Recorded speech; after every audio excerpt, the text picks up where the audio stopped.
11-12 साल में इस मीडिया ने जितना गंद डाला और जहर घोला है ना, उसमें कोई भी जो काम होता है उसमें हम मेंगनियाँ डालते हैं। और मैं खुद मीडिया से रहा हूँ, मैं इसीलिए मीडिया की ज़्यादा क्रिटिसाइज भी करता हूँ कि मीडिया को कम से कम अपनी साख का ख्याल रखना चाहिए था। हम किसी के हाथ की गेम बन के हमने ये सारा गंद डालने में मुलव्वस हुए हैं।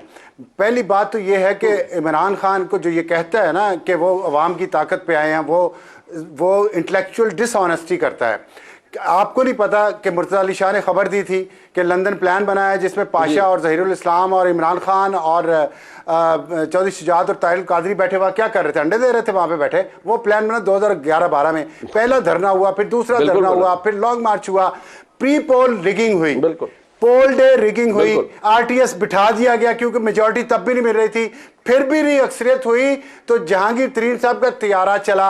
आईआईसी के जनरल फैज साहब ने पूरी जोर लगाया, जनरल शौकत अजीज सिद्दीकी को कहा कि नवाज शरीफ मरीम नवाज बाहर ना निकले वरना हमारी 2 साल की मेहनत ज़ाया हो जाएगी। हनीफ अब्बासी को उम्र कैद, राना सनाउल्लाह को सजाए मौत, शाही खकान अब्बासी जेल में।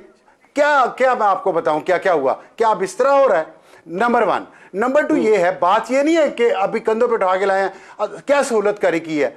अगर एक शख्स के साथ जुल्म हुआ है, गलत फैसला हुआ है, कई साइटेशन नहीं हो सकती उस फैसले की, उसको अगर अदालत उसको अब इंसाफ दे रही है तो आप कहते हैं सहूलत हुई है। यहीं से स्पिन डॉक्टरिंग होती है ना, यही गलत है मीडिया जो गलत करता है।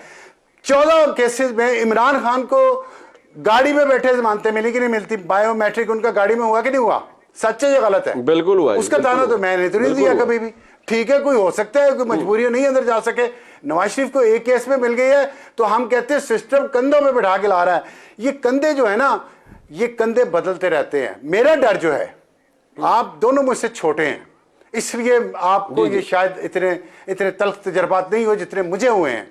मैं देखता हूं कि एक वक्फा आता है बीच में, जब ये मुल्क बिल्कुल बॉटम में जा चुका होता है, जब तबाह हो रहा होता है, उसमें एक गैप आता है जिसमें सियासतदानों को वापस लाया जाता है कि आके थोड़ा सा ठीक करते हैं। जैसे थोड़ा सा उठेंगे, एक 3-4 का एक टोला आता है नया, जो घर से गांव से निकले होते हैं भैंसों को चारा डालते हुए और कहते हैं कि अब हमने सदर पाकिस्तान बनना है, और वो फिर आके एक नया काम शुरू कर देते हैं। मुझे उस नए काम से डर लग रहा है।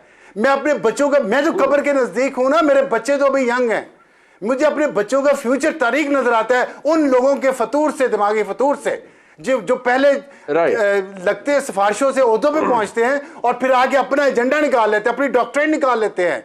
मुझे इस चीज की तकलीफ है। ये आईन है, कानून है इस मुल्क का, उसको चलने दें। कल के खुदा जो कहती है उसका एहतराम करना सीखे, चाहे नवाज शरीफ हो, चाहे इमरान खान हो, चाहे जरदारी हो।